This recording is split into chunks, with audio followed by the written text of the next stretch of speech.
शिवपुरी गांव में रजत अपनी पत्नी रमा के साथ एक पुराने से घर में रहता था। गरीबी में भी दोनों पति पत्नी एक दूसरे के साथ खुशी खुशी रहते थे। एक रोज खेतों से काम करके रजत थका हारा घर आया और अपनी पत्नी रमा से कहने लगा, रमा जल्दी से खाना लगा दो, बहुत जोरों की भूख लगी है, तब तक मैं हाथ मुंह धोकर आता हूँ। रमा रजत के लिए गर्मा गर्म खाना परोसती है। रजत खाना खाने लगता है। दोनों बातें कर रहे होते हैं तो रमा रजत से कहती है, सुनिए, कुछ दिनों में सावन का महीना शुरू हो जाएगा और याद है सावन में पिछले साल हमारी छत कितनी टपकती थी, इसीलिए इस बार हम सावन आने से पहले ही इस छत की मरम्मत करवा लेते हैं। मैं भी यही सोच रहा था रमा, मैं कल ही सेठ जी से जाकर बात करता हूँ और उनसे कुछ पैसे उधार लेकर आता हूँ। अगले दिन रजत सेठ जी के पास जाता है और उनसे कहता है, सेठ जी मुझे कुछ पैसे उधार दे दीजिए, छत की मरम्मत करवानी है, फसल कटते ही मैं आपका कर्ज चुका दूंगा। वाह, पिछला कर्जा तो तू अभी तक चुका नहीं पाया, फिर नया क्या चुकाएगा? अब तो मैं तुझे एक पैसा भी नहीं दूंगा, समझा? दुखी मन से रजत घर आ जाता है। कुछ ही दिनों बाद सावन शुरू हो जाता है। सावन के पहले सोमवार के दिन रजत और रमा मंदिर जाने के लिए निकलते हैं, लेकिन तभी जोरों की बारिश शुरू हो जाती है। हे भगवान, बारिश शुरू हो गई, अब हम मंदिर कैसे जाएंगे? थोड़ा इंतजार कर लेते हैं जी, शायद बंद हो जाए। लेकिन काफी देर तक इंतजार करने के बाद भी बारिश बंद नहीं होती और उनकी छत टपकनी शुरू हो जाती है। लगता है आज भोलेनाथ हमारी परीक्षा ले रहे हैं। रमा तू एक काम कर, घर पर ही मिट्टी का शिवलिंग बना ले, उसी पर ही हम बेलपत्र, फल और दूध चढ़ा देंगे। लेकिन वो तो बह जाएगा जी। वो दोनों बातें कर रहे थे कि तभी किसी ने उनके दरवाजे पर दस्तक दी। रजत ने दरवाजा खोला तो बाहर एक साधु बाबा और साध्वी खड़े थे। प्रणाम महाराज, कहिए क्या सेवा कर सकते हैं हम आपकी? बालक, हम दूर गांव से आए हैं, क्या बारिश थमने तक हम तुम्हारे घर में रुक सकते हैं?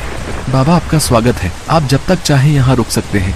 साधु और साध्वी अंदर आ जाते हैं। अंदर रमा मिट्टी से शिवलिंग बना रही होती है। तभी साध्वी उससे पूछती है, बेटी तुम ये शिवलिंग क्यों बना रही हो?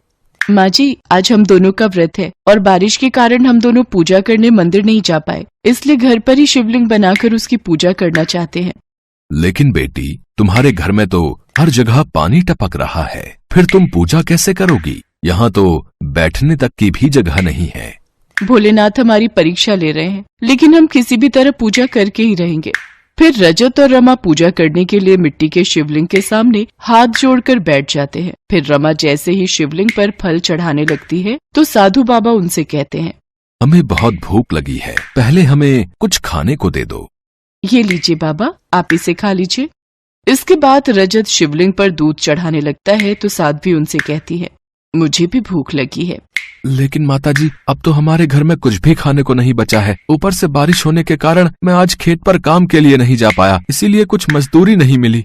हाँ माँ जी, जब ये काम पर जाते हैं और उस दिन जो मजदूरी मिलती है उसी से हमारा चूल्हा जलता है। अगर तुम्हें बुरा न लगे तो ये दूध हमें पीने को दे दो। हाँ माँ जी, इसमें बुरा लगने वाली कौन सी बात है? आज रात हम दोनों यहीं विश्राम करेंगे, लेकिन यहाँ तो सोने की जगह नहीं है। आप चिंता न करें बाबा, आप हमारे बिस्तर पर सो जाइए, हम दोनों पति पत्नी यहीं दरवाजे पर बैठकर रात गुजार लेंगे। रात को दरवाजे के पास बैठकर रजत और रमा बातें करते हुए रात काटने लगते हैं। आज तो भगवान भोलेनाथ की पूजा भी हम नहीं कर सके, पता नहीं उपवास कैसे पूरा होगा। आप परेशान मत होइए जी, आप कल कुछ फल ले आइएगा, हम कल पूजा करके उपवास पूरा कर लेंगे। इसी तरह बातें करते करते दोनों की आंख लग जाती है और वो दोनों वहीं बैठे बैठे सो जाते हैं। सुबह जब उनकी आंख खुलती है तो वो देखते हैं कि उनका घर बहुत बड़ा बन चुका है, जिसमें सुख सुविधा की हर चीज थी। उनका मिट्टी का शिवलिंग सोने का बन चुका था और उनके घर में सोने की मोहरों से भरे हुए मटके रखे हुए थे। ये सब देख रजत और रमा को समझते हुए देर नहीं लगी कि स्वयं शिव और पार्वती उनके घर आए थे।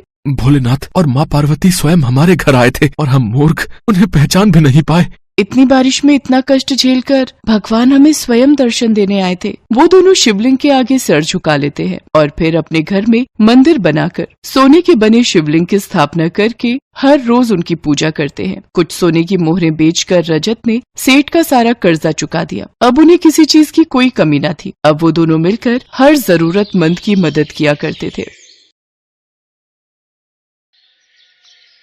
भोला अपनी पत्नी और 2 बच्चों के साथ हरिपुर गांव में रहता था। वो गांव के साहूकार के पास मजदूरी करता था। भोला ने अपनी बहन की शादी के लिए साहूकार से कर्ज लिया था, जिसका भुगतान वो साहूकार को कई वर्षों से कर रहा था। भोला भगवान शंकर की बहुत पूजा करता था। ऐसे ही एक दिन मंदिर में शिवरात्रि का भव्य आयोजन था। वो पत्नी और बच्चों के साथ मंदिर पहुंचा, पर साहूकार भी वहां मौजूद था। मंदिर में दर्शन करने के लिए पुण्य करने पड़ते हैं। तो जैसे कंगाल के पास ऐसा क्या है भगवान शंकर को देने के लिए? बता, कोई दान दक्षिणा या कोई चढ़ावा? भोला उदास मन से पत्नी और बच्चों को लेकर वापस घर की ओर चल पड़ता है। तभी कुछ खाने को दे दो, बड़े जोरों की भूख लगी है। भैया, ये आटे का हलवा है, अगर ये खाओ तो। हाँ, मुझे आटे का हलवा दे दो। भूख में तो प्रसाद और भी स्वादिष्ट लगता है। क्या नाम है तुम्हारा? मेरा नाम शिवा है। मैं काम की तलाश में हूँ। क्या आप मुझे कोई काम दे सकते हो? मैं कुछ भी कर लूंगा। पर मैं तो खुद एक गरीब मजदूर हूँ, गांव के साहूकार के पास मजदूरी करता हूँ। मैं तुम्हें भला क्या काम दूंगा? भैया, मुझे कोई भी काम दे दो, बदले में मुझे पैसे नहीं, बस रहने की जगह दे देना। भोला शिवा की मजबूरी देख हाँ कह देता है। अगले दिन से शिवा वहीं रहने लगता है और घर के काम में मदद करता था। एक दिन भोला अपनी पत्नी माला से बोला, माला, शिवा हमारे लिए इतना सब कुछ क्यों कर रहा है? बच्चों के लिए भी ये इतना दूध, फल, सब्जी सब ले आता है, पर कब तक हम इससे बिना पैसे दिए काम करवाते रहेंगे?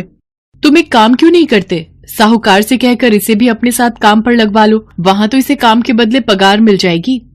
भोला को माला की बात सही लगी। वो शिवा को लेकर साहूकार के पास जाता है और काम दिलवा देता है। शिवा भोला के साथ अब खेतों पर भी काम करने जाने लगा। साहूकार शिवा को जो भी पगार देता, वो पैसे शिवा भोला को जोड़ने के लिए रखवा देता था। भोला कई बार शिवा से कहता कि वो अपने पैसे वापस ले ले, परंतु शिवा उसे कहता कि जब वक्त आएगा ये पैसे तभी काम आएंगे। एक दिन साहूकार भोला और शिवा को किसी काम से दूसरे गाँव भेजता है। रास्ते में रात हो जाती है। जंगल का रास्ता था। तभी एक शेर के दहाड़ने की आवाज आती है। भोला घबरा जाता है।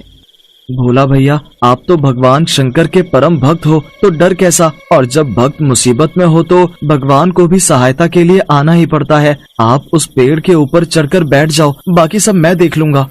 शिवा, मैं तुम्हें अकेला छोड़कर कैसे पेड़ पर चढ़कर बैठ जाऊं? ये भी तो सही बात नहीं है।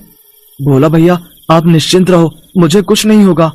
भोला जैसे ही पेड़ पर चढ़ने के लिए मुड़ता है, वो देखता है कि शेर उसके सामने खड़ा है। भोला शेर को अपने सामने देख डर जाता है और आंखें बंद करके ओम नमः शिवाय का जाप करने लगता है। शिवा भोला के आगे आ जाता है। शेर शिवा को थोड़ी देर तक देखता रहता है और बिना कुछ कहे जंगल की ओर चला जाता है। भोला और शिवा दोनों घर आ जाते हैं। भोला पूरी रात उस घटना को याद करता रहता है। अगली सुबह जब वो सोकर उठता है तो शिवा घर पर नहीं था। भोला आसपास में पूछता है, पर शिवा का कहीं भी पता नहीं था। वो साहूकार से जाकर पूछता है।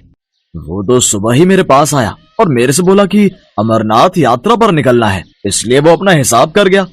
भोला घर आता है और सारी बात माला को बताता है। माला भी सुनकर बहुत हैरान होती है कि अचानक बिना बताए शिवा अमरनाथ की इतनी लंबी यात्रा पर कैसे निकल गया। भोला को कुछ समझ नहीं आ रहा था। उसी रात को सपने में भगवान शंकर भोला को दिखाई देते हैं। भोला, उठो, तुमने मुझे पहचाना नहीं? मैं ही तुम्हारा शिवा हूँ, जिसके बारे में तुम चिंता कर रहे हो।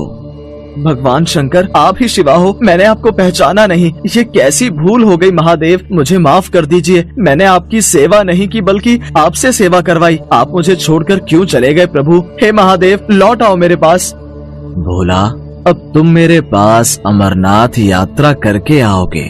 मैं अमरनाथ में ही तुम्हें अपने दर्शन दूंगा। इतना कहकर भगवान भोलेनाथ अंतर्ध्यान हो गए। अगले दिन भोला ने सारी बात माला को बताई, पर भोला इसी चिंता में था कि अमरनाथ की यात्रा के लिए उसके पास पैसे कहाँ से आएंगे। तभी माला उससे बोली, सुनो, आपको याद है ना, शिवा हमारे पास पैसे जोड़ता था। इसका मतलब महादेव ने स्वयं हमारी अमरनाथ यात्रा की व्यवस्था कर दी। आपकी जय हो बाबा बर्फानी। जय भोला भंडारी, आपकी जय हो। माला, हमारे शिव शंकर ने हमें अपने धाम बुलाया है, अमरनाथ बुलाया है। भोला उन रुपयों से अपनी अमरनाथ यात्रा पर जाने की तैयारी करता है और साहूकार के पास कुछ दिन की छुट्टी मांगने जाता है। छुट्टी तो तू ले ले, वो तो तेरे पैसे मैं उतने दिन के काट ही लूंगा। पर ये बता, तू अमरनाथ की यात्रा के बारे में जानता भी है? पता है कितनी दूर है अमरनाथ धाम? पैसा, कपड़ा, खाना पीना, पूरे परिवार के साथ तू कैसे अमरनाथ की यात्रा कर पाएगा? बहुत कुछ देखना पड़ता है। वहाँ पर पूरा पंजीकरण होता है। पूरी तरह से स्वस्थ मनुष्य ही अमरनाथ की यात्रा कर सकता है, नहीं तो रास्ते में ही रोक देते हैं। और तू ठहरा एक गरीब कमजोर, 2-2 दिन तो तू रोटी नहीं खाता, रास्ते में ही गिरकर बेहोश हो गया तो वापस भेज देंगे। देख, मैं भी अमरनाथ जा रहा हूँ अपने परिवार के साथ। देख लियो, मैं अमरनाथ की पूरी यात्रा करके ही वापस आऊंगा।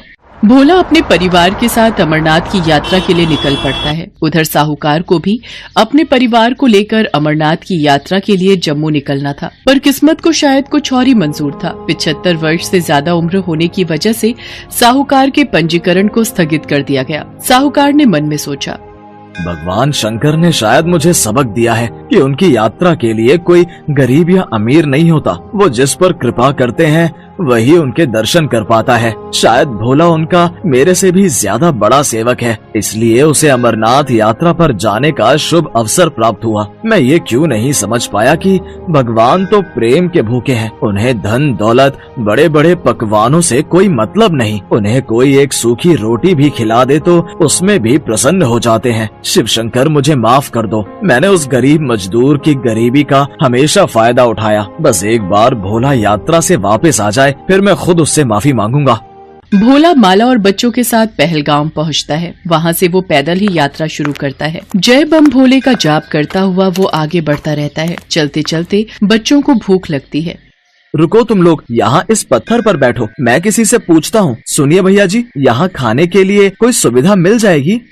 अरे भाई, ये अमरनाथ श्रद्धालुओं के लिए लंगर कमेटियाँ जी जान से पलखें बिछाकर उनका सत्कार करती हैं। खाने पीने से लेकर सोने तक की सुविधा उपलब्ध करवाई जाती है अमरनाथ यात्रा के लिए। आओ, मैं तुम्हें वहाँ का रास्ता बताता हूँ। भोला ने अपनी यात्रा को भगवान भोलेनाथ के भरोसे शुरू किया था और उसे पता था कि वही उसकी ये यात्रा पूरी करवाएंगे। व्यक्ति भोला को लेकर जब लंगर कमेटी के पास पहुंचता है, भोला ने देखा अमरनाथ यात्रा में लोग जगह जगह खाने पीने और सोने की सुख सुविधाएं दे रहे हैं। अमीर भक्त इस कार्य में दान दक्षिणा देकर अपना योगदान देते हैं। सुबह के समय लंगर कमेटियां श्रद्धालुओं की भूख और प्यास को बुझाती हैं और रात होते ही लंगर स्थल धर्मशाला में तब्दील हो जाते हैं। श्रद्धालुओं को बिस्तर और सर्दी से बचने के लिए बुखारी भी मुहैया करवाई जाती है। अमरनाथ यात्रा के लिए उन्हें 5 पड़ाव पार करने थे। पहला पड़ाव पहलगाम उन्होंने पार कर लिया था।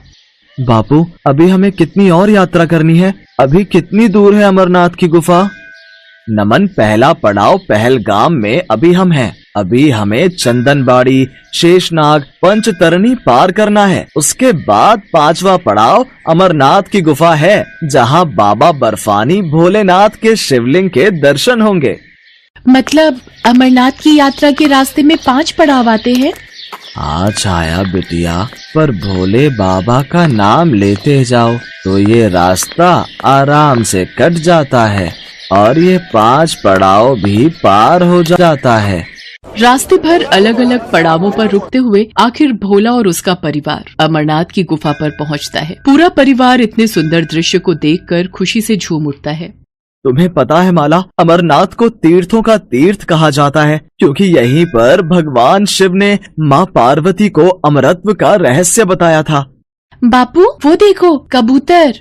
तुम्हें पता है छाया, ये कबूतर का जोड़ा बहुत ही किस्मत वालों को दिखाई देता है, जैसे तुमने देखा।